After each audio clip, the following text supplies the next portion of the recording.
You want to know the quickest cure for when you're feeling down? Get up and clean something. I got up this morning and cleaned the front bathroom, and then Joe joined me. Yeah! And he was a big help, and he cleaned the back bathroom too. The two bathrooms are so clean, I don't want nobody to use them, okay? So as you guys know or may not know, my front bathroom has a bathtub. The back bathroom only has a shower stall. Well, we changed out, what's that bathtub called? Cast iron? The first one. Yeah.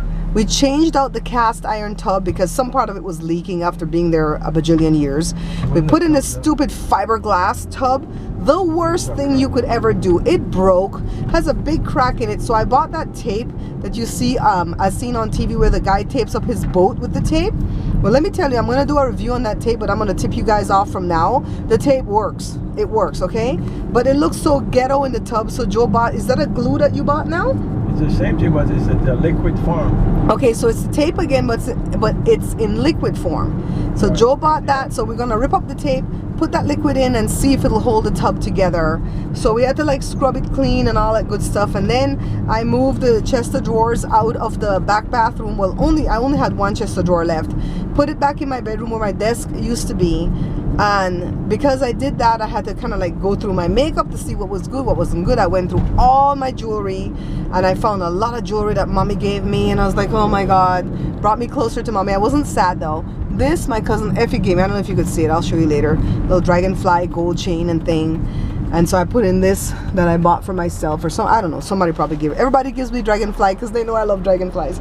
But anywho, I feel a lot better. I feel really, really optimistic and hopeful, and I know I'm gonna have some bad days coming up to the first anniversary, which is June 7th, but I feel okay to get through this weekend. We can't go nowhere in California without meeting this kind of traffic, y'all, and this is not even far away from home.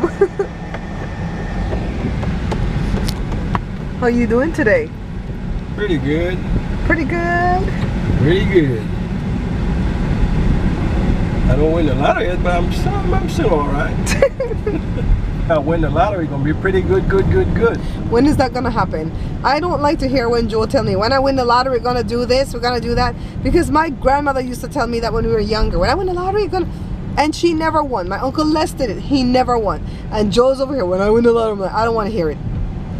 A promise is a comfort to a fool. When I win it, I can remember you're a fool saying you're getting none. That's what Belize people say. Promise is a comfort to a fool. Only a fool believe a promise. So, and then Joe will get into these heated conversations with me where he'll say, okay, if we were to win X number of dollars, what would you do with it? It's always the same thing. I would pay off for the house that I have now, and I would fix it up completely and fix up the backyard and put fencing and all that stuff. And then I would trade up for a nicer car, but I probably wouldn't buy a brand new car. Even if I were to win like $116 million, I don't think I would buy maybe my thoughts would change at that point. But the reason why I don't think I would buy a brand new car is because of what we know now about cars and how cheap we can get it. We can get like a 2017 that has maybe 8,000 miles on it for half the price of what you would pay for it at the dealer. You know? So it's a new car. After knowing that, would I really want to go to the new car dealership and get a car off of there? I don't think so. Because if the car costs $60,000, because I'm thinking SUV, and I could get it for 30 or 35, I could use that next 30, $25,000-$30,000 to help somebody. Why wouldn't I want to do that? Even if I have $116 million. What? I don't know where I got that number out of my brain. Is that what it is tonight? 116 million? Not tonight. Tomorrow night, I mean. What's the jackpot? 275. 275 million, so you probably get 120, 116 million. Oh, I hate these people. Hello?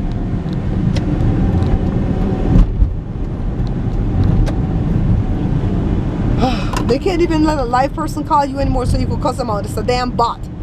So that's what I would do. Fix up the house, get a newer car, and then just sit down and help who the Lord tells me to help. Charity, the kids who need surgery for the hair lip. I mean, just everything. Kids in Belize. I'd give music scholarships. I'd give regular scholarships. What else? I'll buy me a helicopter. Joe, buy here a helicopter. In a Mexican, that's helicopter. In Belize, we say helicopter. Helicopter. Who want to fly that for you? Me. Oh, Lord. If we win money, y'all, I'm going to lose Joe. Ooh, this truck. It's a nice day today, guys. Before I left home, I ate like 3 huge pieces of watermelon. And I haven't even left home, but 45 minutes? And I need to go to the bathroom so bad to go pee. And so I don't know if this place where I'm going will have a public bathroom, so I'm gonna run into Costco.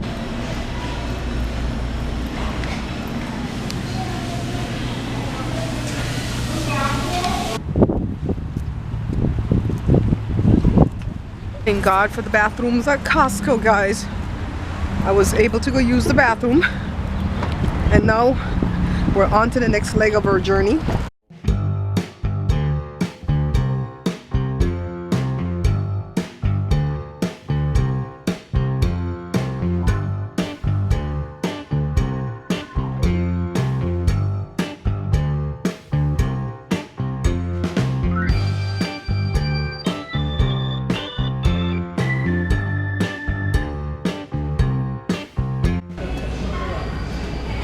Huh? I'm enjoying this. You enjoying this? I don't hate the color. And I don't hate this thing either, rather than the thing that goes with it. What do you guys think?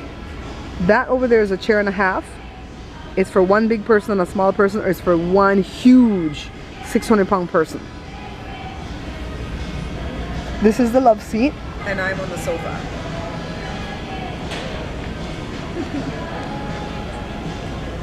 Okay. So this is what I love to do, guys. Look at furniture. I think if I were rich, I would own a furniture store just so I could spend time in it and just enjoy all the furniture. See, I don't like chairs like this that reclines, because I'll never have you to myself. You'll be reclined all day. Y'all remember the guy that came to my house and just reclined after he ate? That's Joe.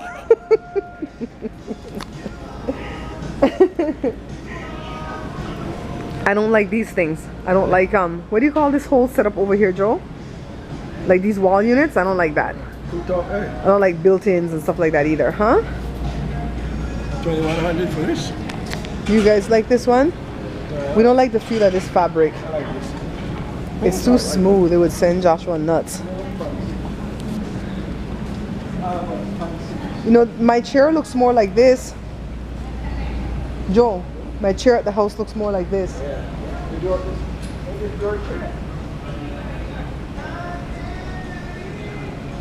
This is what my chair looks like, right, guys?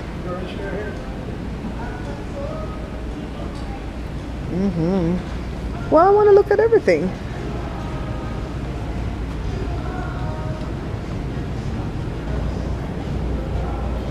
I really enjoyed this afternoon just looking at furniture. Huh? Don't come to them white people store because you're going to get it super expensive. Taking the back roads home.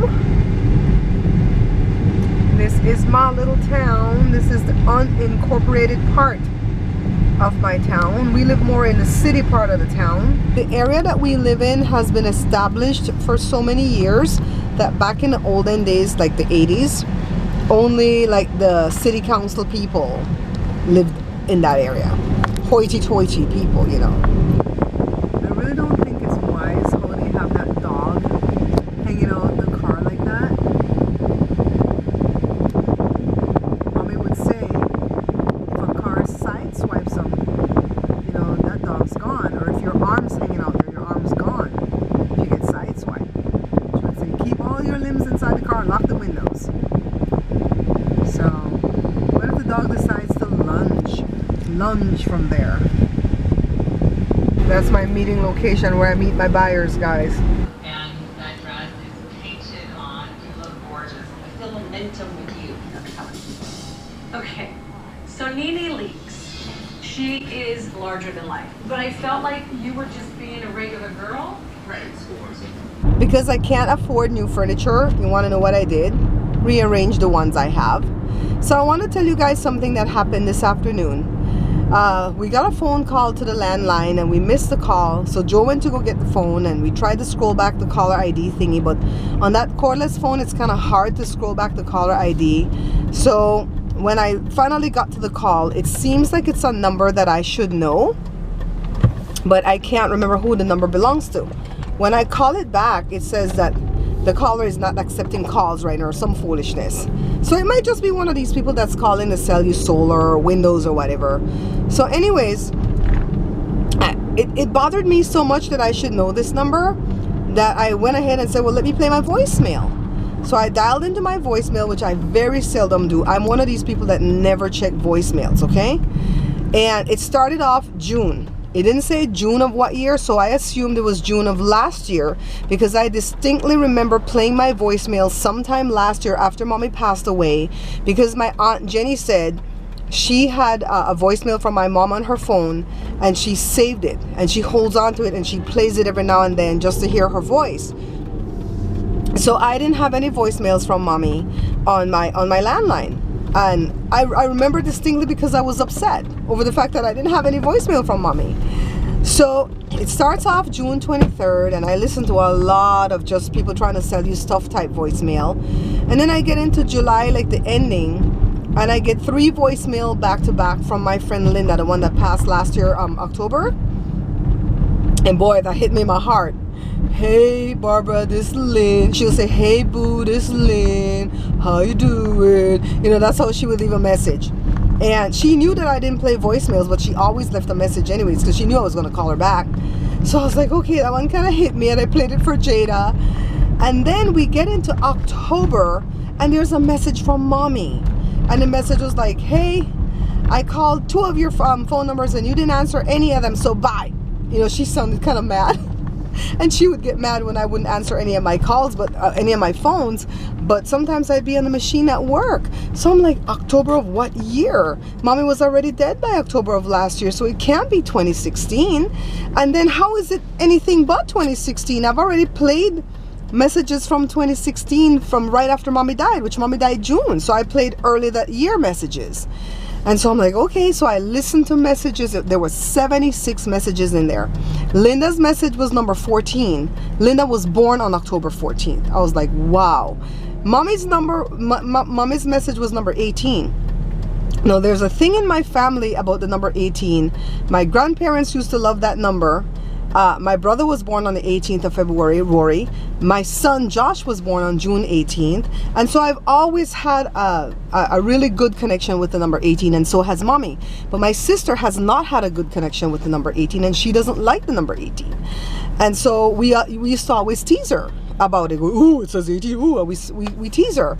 And so now that Mommy's gone, her voicemail comes up as number 18. I was like, wow. And so then I continued to listen right through to December, and my friend Johnny left us a wedding anniversary message on December the 20th, and he said happy 29th. So that tells me right then and there, that's the only thing that dates those series of messages to let me know it's 2015. Where in the heck was the 2015 messages when I played all the messages from 2016? There were no messages in there. I didn't even know that the voicemail would save your messages that long. So then we come right past December, we get into January. My dad calls to wish me a happy New Year's, and I could tell that it had to be 2017 by the way my dad said, you know, I've left some stuff on the washer for you, bring your key when you come. He would never have me bring my key because then Mom would be there.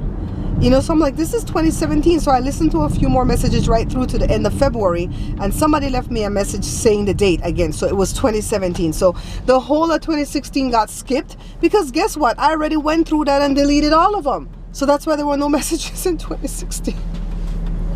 And Jada says, the Lord must know that 2016 sucked for you, because you guys know I'm not just grieving Mommy, I'm grieving my uncle. My mom's older brother died 3 months before Mommy did. My friend Louise died on Mommy's birthday, March 24th, and my friend Linda died on October. So I'm grieving all these people, guys. I was like, oh my God. But I didn't get down. I didn't get it. It really gave me some joy. I didn't get down. So I'm going to the gym, and when I go back home, give you guys a Bible story, okay? I'm gonna give you guys a Bible story today. Joel laughs every time I tell my Bible stories. Why do you laugh when I tell my Bible stories? None. Huh? No. Don't you think my Bible stories are cute? Oh, baby, they're good. You're not gonna get in no mess today, huh, boo?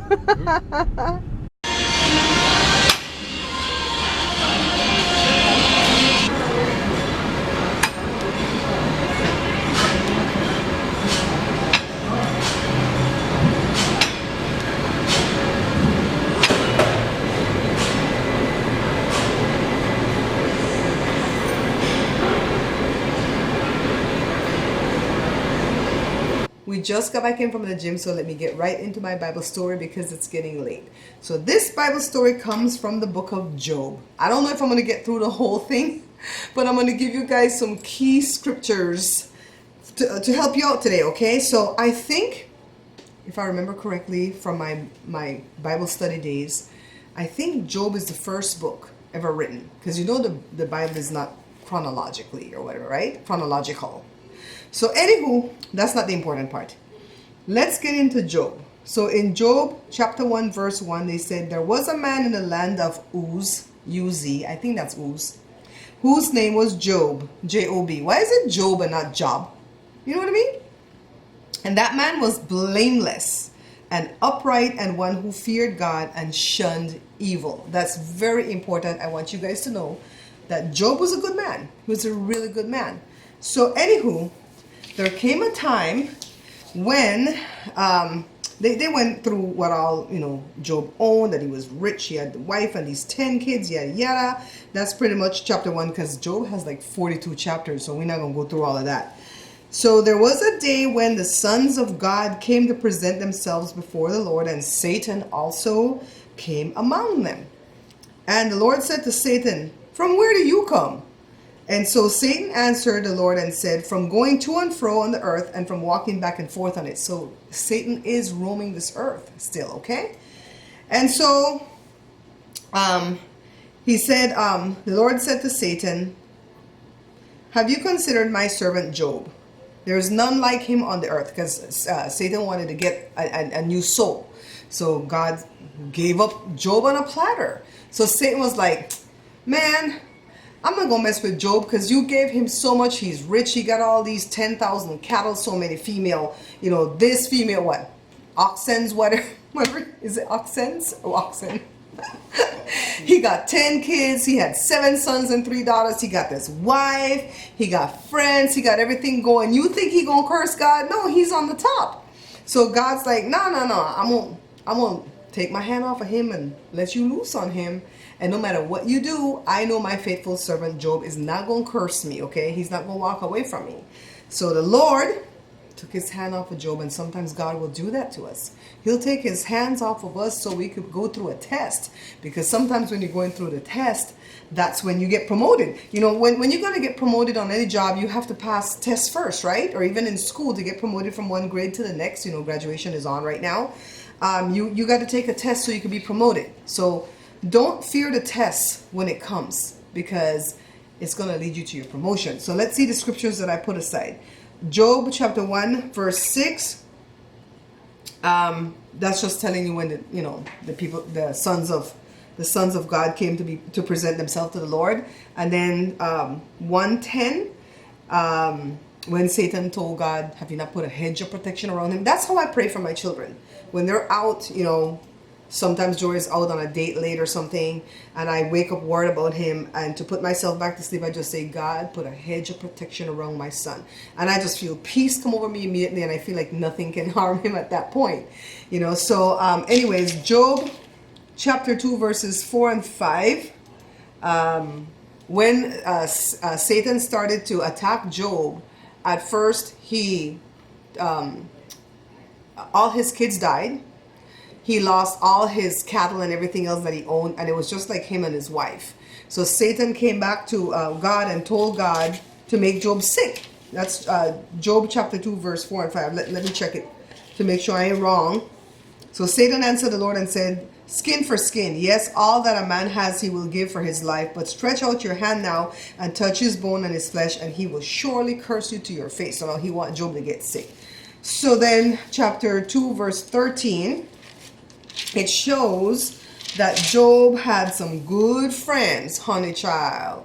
I don't know about you, but I could count on one hand the good friends that I have in life. So it says, so they sat down with him on the ground, these other friends, 7 days and 7 nights, and no one spoke a word to him, for they saw that his grief was very great, because now Job had all types of boils from his head to his feet. You ever had one boil coming like in your inner thigh? That sucker hurt, you know. So it's like, can you imagine boils from head to toe? And so back in those days when they were grieving and they were upset, they would like rent their robes, you know, which means tear it, put on sackcloths. I imagine that's crock sack, and ashes and stuff, and that's how people know that they were grieving. So that's what the friends came and did with Job. Those are some good friends. So anywho, let's move on to chapter 2, verse 25. Job says, for the thing I greatly feared has come upon me, and what I dreaded has happened to me. I want you guys to remember that. Stop speaking things into your life that, you know, you're afraid of. Stop saying, oh, I want this job so bad, but it's never going to happen. Oh, so-and-so got diagnosed with cancer, and I know they're going to die. How many people you know in your life that will say that? Oh my God, stage 4? What kind of cancer? Oh, you dead. Nah. You walk away from people like that, okay? And stop like fearing certain things, because whatever you fear is going to come upon you, just like it says here in Job. All right, so then the next one is Job chapter 9 verse 27. These are things that I highlighted before for myself, right? And 9, what did I tell you? 27 says, I will put off my sad face and wear a smile. That's what Job said at one point in the whole storyline.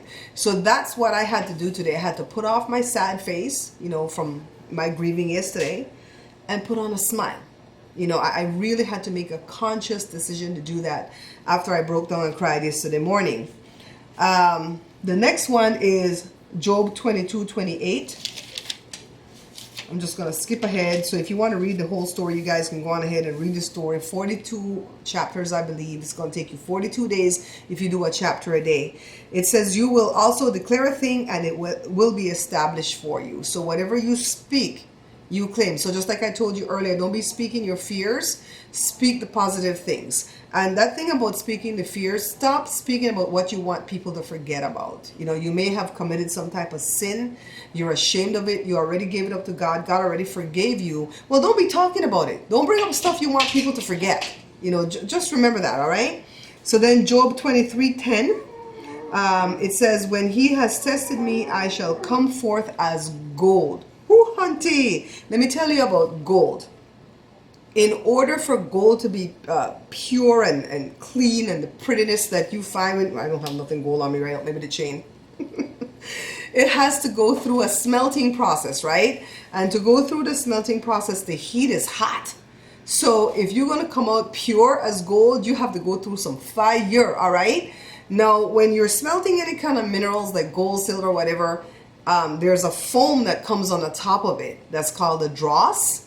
And some people you're going to meet in your life, somebody had, you know, told me this one time before in another Bible study, that some of us are drossy, you know, where you still have all that stuff on you. You got to go through the fire to get that stuff off to come out pure. So I want to be somebody that's not drossy. That's why I study my word, even though I'm not going to no church right now because I'm mad at these pastors that put Trump in. I'm telling you, I've never studied my word more than now because I'm not going to no church. So then Job 42:10, I think that's the last scripture I want to give you guys in Job today. It says the Lord restored Job's losses when he prayed for his friends. Indeed, the Lord gave Job twice as much as he had before. I want you to remember that. The Lord is going to give you double for your trouble. And how I remember double for your trouble is like, imagine if you go to the ice cream store and you buy 2 scoops of ice cream. And you know sometimes that second scoop doesn't really stay on good, so it drops, right? And let's say, you know, you're a kid and you crying because your ice cream went. And you go back into the store and you're, you know, when you're a kid and that happens to you, your mom and dad take you back in the store. They want to buy you a triple scoop just so you would stop crying. So you go back and the Lord will give you double. I don't know why I put it with ice cream. I think Barbara's always thinking about food. So, but the part when it said that the Lord restored Job's losses when he prayed for his friends is because after his friends came and sat there with him the 7 days quietly, they started yip in his ear going, oh God, look what God did. Ooh, what did you do? You know, don't people do that? You know, when you find yourself in some trouble, like when we had to close the business. Oh, what happened? Why you guys had to close the business? Maybe you didn't sow no seeds. And, oh my God. Just shut up. You don't know what I'm going through, and you don't even know why I'm going through this test, all right? We had that business for 15 years, and we had several years in there when it was very good. And when it was good, we sowed tremendous seed. Even when it was bad, we always sowed our seeds. So I know that it's the Lord that's sustaining us right now. You know, when we closed that business, we had nothing. When we sold these machines, it's just to float us to eat and stuff. The Lord is sustaining us yet again, because he will not leave me nor forsake me. And I think it's oh Lord, I don't want to quote the wrong one. Psalms 27, which is the one that says, I will look to the hill from whence cometh my help. Joe, do you know which Psalm says that? Huh? Let me get my phone. Check it. We're going to check it live. I will look to the hill from whence cometh my help. My help cometh from the Lord. That's the scripture that my cousin Troy preached at my mom's service, and he started. I mean, imagine the pain that we were in. Mommy's in that box. I never thought I would see mommy on that side. Like somebody told me that when she died, and it's hard seeing mom on the other side. And he got up and he said, I will look to the hill. I can't use this phone. Oh, come on, space. Why is it not spacing to the hill? Okay, let's see. Psalm 121. I will lift up mine eyes unto the hills from whence cometh my help. My help cometh from the Lord which made heaven and earth, and he will not suffer. Okay, he will not suffer means allow. So when Troy got up and said that, oh Lord, it hit me, I'm like, yes, we're gonna get help, yes. So we'll come back into Job again another time, but those are like the things that stood out for me, things that I have studied before. When I went through Job, you know, things that jump out at me. There's one says, 36 verse 11, if they obey and serve him, they shall spend their days in prosperity. So we have to obey the Lord. You know, the first sin that ever happened in the Garden of Eden was the sin of disobedience. You know, the woman disobeyed and ate from the tree, blah, blah, blah. So we always have to be in obedience, all right? So I hope this helped any of you that's going through any kind of grief right now. I know Luz reached out, and Luz really needs our prayers because Luz is going through some issues with friends of hers that are getting bad news, and you know, it affects us when our friends are hurting. And all I could do today was just pray and pray unceasingly all day long. And I fasted today with just the watermelon. I did the watermelon. Man, it's been running through my bladder. But I hope some of the scriptures I gave you guys tonight build you up. So I'm going to leave you with that tonight, Friday night. And hopefully I'll see you guys tomorrow night. I think I'll be able to vlog tomorrow. And yeah, I'll see you guys tomorrow, okay? Don't forget to thumbs up the video. I love you guys. Bye. When the red button is on? Yeah. Okay. Okay, guys, see, I'm doing it. Very, very Ready. He doesn't want to go back on the boat.